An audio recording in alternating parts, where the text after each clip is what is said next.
श्री अष्टविनायक शिव महापुराण की कथा जो पुणे महाराष्ट्र में हुई, गुरु जी ने उसमें रोग मुक्ति उपाय बताए और भी बहुत ही महत्वपूर्ण बात बताए। यदि किसी कारणवश आप ये कथा ना सुन पाए हो तो इस छोटे से वीडियो से आपको पूरी कथा की जानकारी प्राप्त हो जाएगी। तो बढ़ते हैं पहली जानकारी की ओर। गुरुजी ने कहा, मेडिकल वाला दवाइयाँ पढ़ लेता कि डॉक्टर ने लिखा क्या है, और मेरे महादेव आपके तन्हाइयाँ पढ़ लेते हैं कि आपके भाग में क्या लिखा है।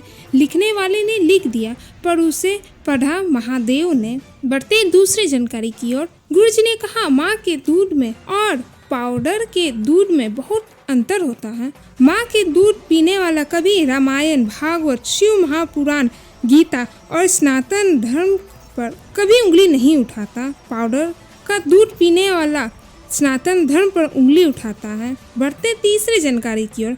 गुरुजी ने कहा, भूलवश भी हम शिव जी के दरवाजे से निकल जाते हैं, भूलवश भी हम महादेव के चरणों की ओर चले जाते हैं तो कहीं ना कहीं शिव की कृपा दया हमें प्राप्त होती है। बढ़ते चौथे जानकारी की ओर। शिव महापुराण की कथा में कहीं पर नहीं लिखा हुआ कि शंकर जी के मंदिर जाना तो प्रसाद लेकर जाओ। विदेश्वर संहिता में वर्णन किया गया है कि शंकर जी के मंदिर जाना तो तुम अपना दिल लेकर जाना, महादेव भी तुम्हें दिल से लुटाकर भेजेंगे। बढ़ते पांचवी जानकारी की ओर। गुरुजी ने कहा, अगर आपके घर से शिवालय दूर है तो आप लोटा में जल नहीं ले जा सकते तो छोटे से बोतल में जल लेकर और एक छोटा सा लोटा झोले में डाल ले।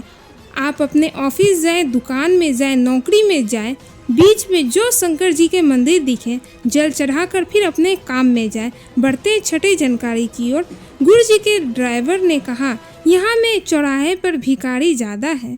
गुरुजी ने उस समय कुछ नहीं कहा पर व्यासपीठ से कहें कि वो चौराहे पर मांगने वाला भिखारी नहीं है। शिव महापुराण की कथा कहती है जिसको 70,000 80,000 तनख्वाह मिले उसके बाद भी वो नौकरी पर बैठकर रिश्वत मांगता हो, वो दुनिया का सबसे बड़ा भिखारी है। बढ़ते सातवीं जानकारी की ओर। पुष्पा बोरसे जी नासिक से आई। उन्होंने पत्र लिखा, उनकी बेटी 23 साल की है, हॉस्पिटल में जॉब करती है पर उसकी तबीयत अचानक से खराब हो गई। डॉक्टर ने गठान बताए, डॉक्टर ने ऑपरेशन को कहा। पड़ोसी ने कथा सुनने को कहा, वो घर में आसन में बैठकर कथा सुनी। वो सीहोर से रुद्राक्ष लाई, रुद्राक्ष को गलाकर शिव जी पर चढ़ाती और बेटी को पीने को देती। बाबा की कृपा से दूसरी बार जब जांच के लिए गए तो डॉक्टर ने कहा गठान गल चुकी है, किडनी काम करना प्रारंभ हो गई है। बढ़ते आठवीं जानकारी की ओर। पूजा जी ने पत्र लिखा। उन्होंने पति से कहा, कथा में लेकर चलो। पति ने कहा, ऐसी बहुत सारी कथा होती है, कुछ नहीं होता। तो उन्होंने कहा, मैंने सुना है कथा पंडाल में बैठकर 2 क्षण की कथा सुनकर जो मांगता वो मिलेगा। पति हंसने लगे। वहाँ की कथा छूट गई। फिर से संभाजी नगर में कथा हुई। उन्होंने 1 दिन की कथा पंडाल में बैठकर सुनी। पति ने बाबा से प्रार्थना की। बाबा की कृपा से उनके पति को थानेदार बन गए। बढ़ते 9वीं जानकारी की ओर। सोनकिता जी ने पत्र लिखा। उनके पति नौकरी की वजह से दुबई में रहते हैं। उनके शादी के कई वर्ष हो गए, संतान सुख नहीं था। डॉक्टर को दिखाया, सफेद आंकड़े का प्रयोग करा, उनको पुत्र रत्न की प्राप्ति हुई। बढ़ते 10वीं जानकारी की ओर। गुरुजी ने कहा, ऋषि, संत, साधु, तपस्वी, साधक, भजन करने वाले अपने हाथ में चिमटा रखते हैं।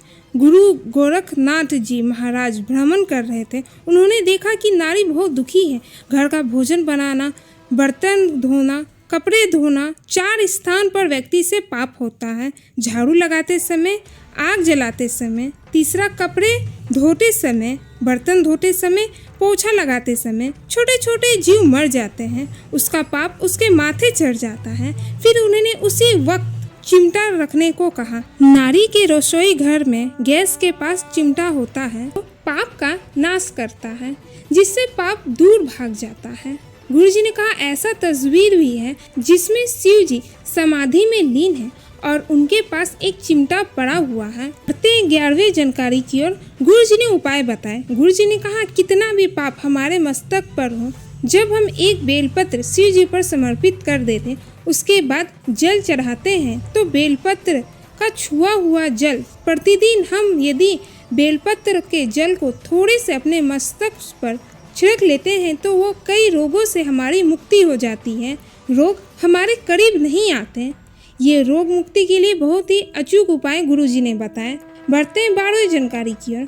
गुरुजी ने कहा, जिसने अपने जीते जी एक बेलपत्र का पौधा लगाया होता है, शिव जी कहते हैं उस जीव का दूसरी बार पृथ्वी में जन्म नहीं होता, वो शिव धाम पहुँच जाता है। बढ़ते हैं 13वीं जानकारी की ओर। डॉक्टर सुनीता जी ने पत्र लिखा। वो नासिक से आई। उनकी बेटी की शादी नहीं हो रही थी। जो दवा लेने आते तो उन्होंने कहा, शिव महापुराण की कथा सुनो। वह पंडाल में जाकर एक दिन की कथा सुनी।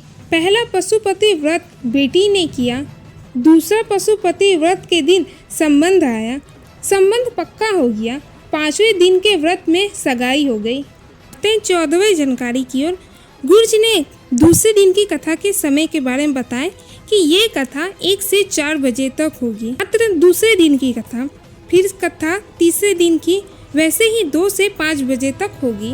ये थी आज की कथा की मुख्य बातें। उम्मीद करते हैं आपको ये वीडियो जरूर पसंद आई होगी। श्री शिवाय नमस्तुभ्यम। हर हर महादेव।